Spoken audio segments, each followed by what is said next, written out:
richness, the diversity, the often surprising nature of living with the land. Our journey begins as dramatic and sudden changes are sweeping over the land. The approaching storm may seem violent and destructive to us, but to nature, it's a new beginning in the cycle of life.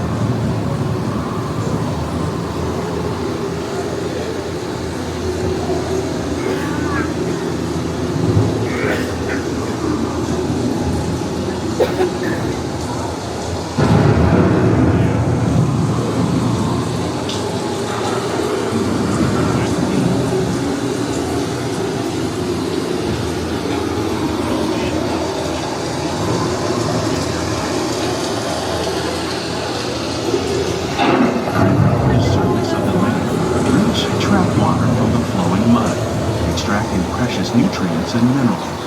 These elements, when combined with sunlight, create the diverse living systems of our planet.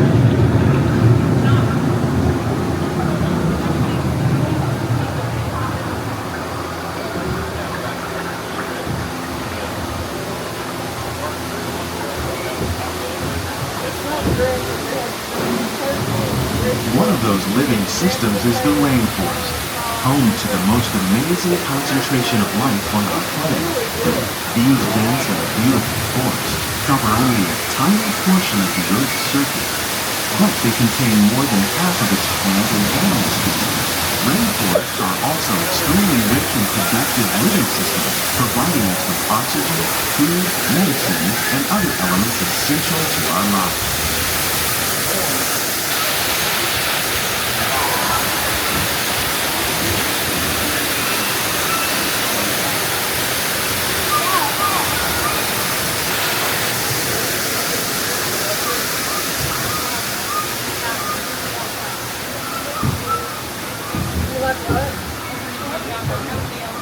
In the desert, nature has created a very different, but no less beautiful living system.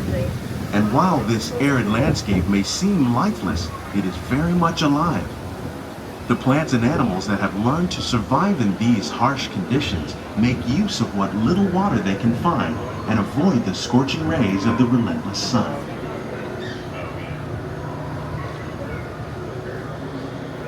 The American prairie once appeared as desolate as the desert, but over time, rainwater and nutrients gradually penetrated the hard surface of this land. Even the hooves of the mighty buffalo helped to create the rich soil that would one day become home to the American farm.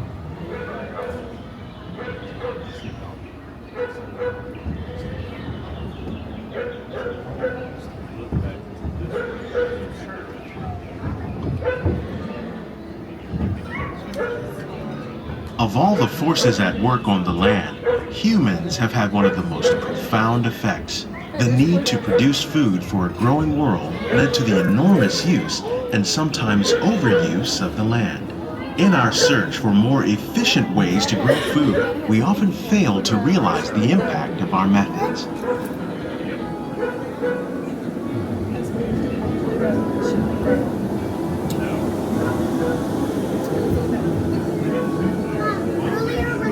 Today, we're learning to live with the land, discovering better ways to grow food that will assure both human and environmental well-being.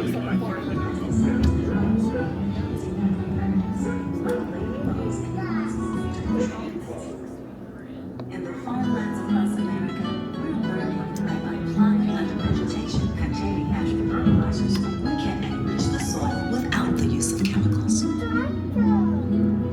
In arid regions, we're learning to produce food on desert seacoasts by developing and planting crops that thrive on salt water.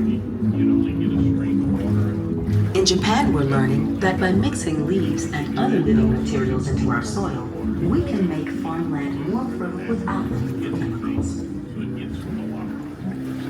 Here at Epcot, we're learning to reduce the need for chemical pesticides by breeding and using natural predators, like ladybugs and wasps, to control pests. In the farmlands across America, we're learning that by planting under vegetation containing natural fertilizers, How will we meet tomorrow's growing needs for food production, yet still respect the needs of the land? Some of the answers are being discovered just ahead. To help us maintain these carefully controlled ecosystems, and for your safety, please remain seated in your boat at all times. Get another lightning line.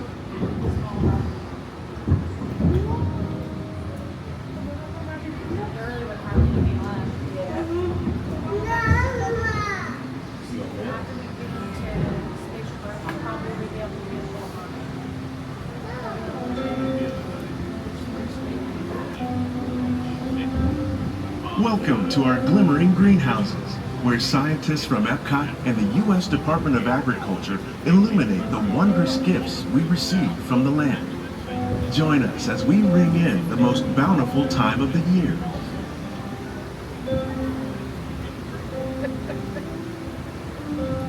For some, it's difficult to imagine the holidays without winter and snow, but one of the most important holiday crops actually grows in the tropics. For centuries, farmers in Central America have cultivated cacao to make chocolate. In fact, cacao is chocolate's main ingredient. Today, people around the world are able to enjoy a variety of sweets and keep warm with a cup of hot cocoa, thanks to this tropical plant.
When you think of holidays, you might not think of fish, but seafood is an essential part of many festive meals.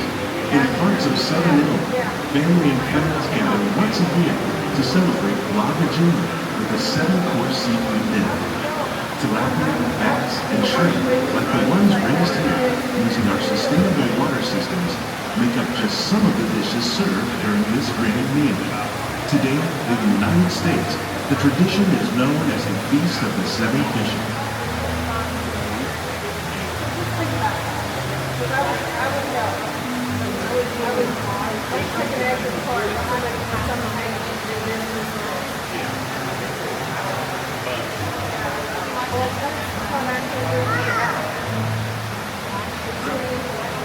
Hey Jackson, every time I come through this part, I think about when you were about 3.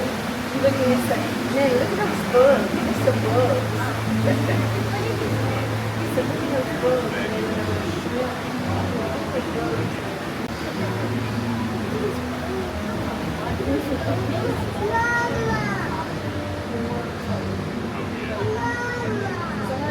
Citrus, like the oranges grown here, are common in Florida, but in Northern Europe, where fresh fruit is rare in winter, they're much harder to find, making them an extra special stocking stuffer. During Chinese New Year, these vibrant fruits are given as gifts of good fortune.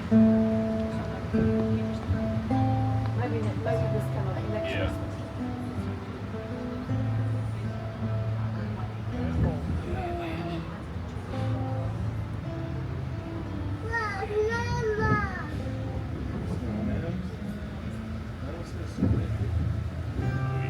They say it's better to give than to receive. And in this greenhouse, we're celebrating the holidays by giving back to the land using innovative farming techniques. By recycling water, we can give plants rich nutrients. By giving plants ladybugs, we're able to control pests and reduce the need for pesticides. And by growing ground plants vertically, we give them better protection from disease.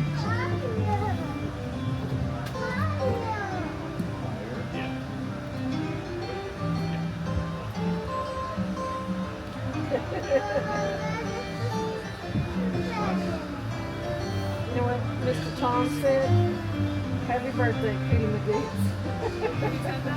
Tom.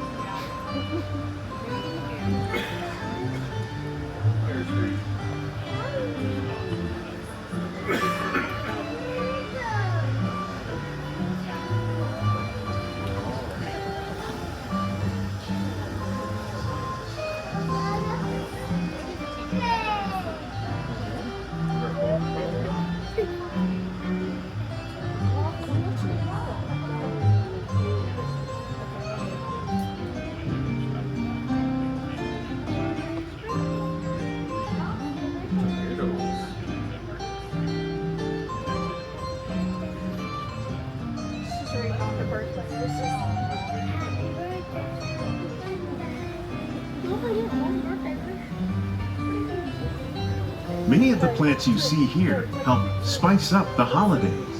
The bark of cinnamon trees, like the one growing beside you, is used to make cinnamon sticks. Do you like eggnog? You can thank nutmeg for its signature taste. Other spices, like ginger and vanilla, add flavor to a variety of holiday cookies, cakes, and other delights. By cultivating these festive plants with care and good cheer, Epcot scientists are able to celebrate the holidays with the land's many gifts. Well, it's going to come up as me though, because you don't have any time. But you know what I could do? I could do a picture of you, or I could do a video of you saying, thank you for all the birthday. Can do that? We could. And then I could post it there.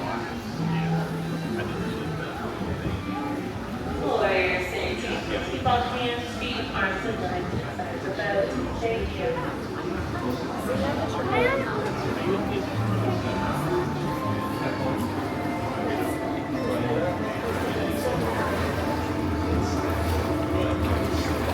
These greenhouses represent just a fraction of the work being done worldwide to produce bountiful harvests for our growing population.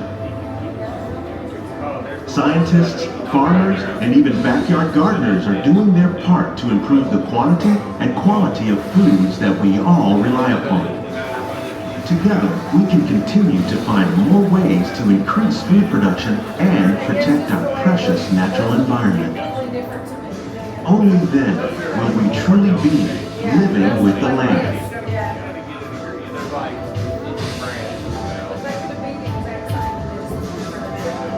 On behalf of Walt Disney World, we hope you've enjoyed this unique journey through our living laboratories. If you'd like a closer look, then check out the Behind the Scenes walking tour. It's a chance for the whole family to get up close and personal with the plants and growing techniques in our laboratories. Please keep your hands and feet inside the boat and remain seated until the boat comes to a complete stop.